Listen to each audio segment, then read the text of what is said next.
Let's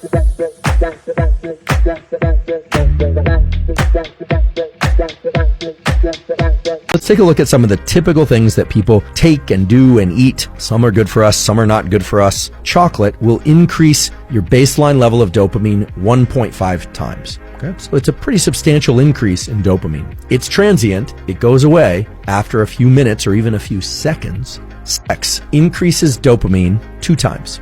So it's a doubling above baseline.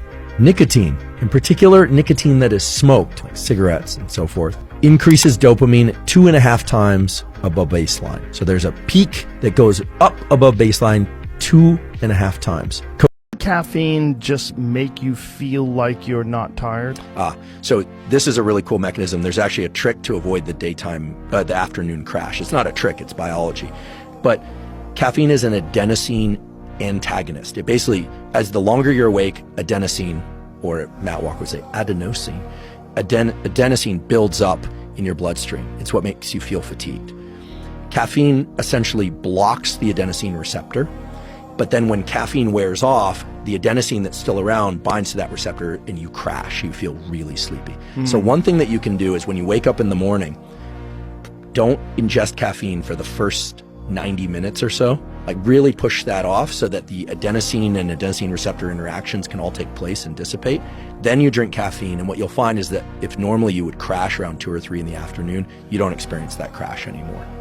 Because the caffeine wears off, but there isn't a lot of adenosine there to bind the receptor. Caffeine does many things besides stimulate our central nervous system and make us feel less sleepy. One of the things that caffeine does is it is a fairly potent PDE inhibitor. By being a potent PDE inhibitor, it indirectly stimulates IGF-1. Why? Well, because PDE can suppress IGF-1, and by ingesting caffeine or by applying topical caffeine ointment or cream to the scalp, you can suppress PDE sufficiently enough to increase IGF-1 and increase some hair growth, or at least maintain hair growth.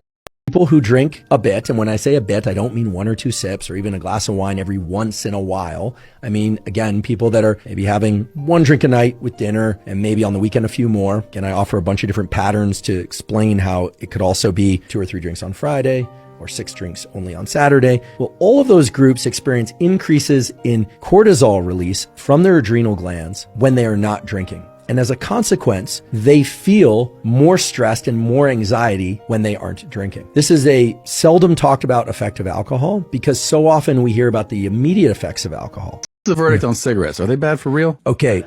Nicotine, but here's what's crazy. Nicotine is neuroprotective. Nicotine is great for us.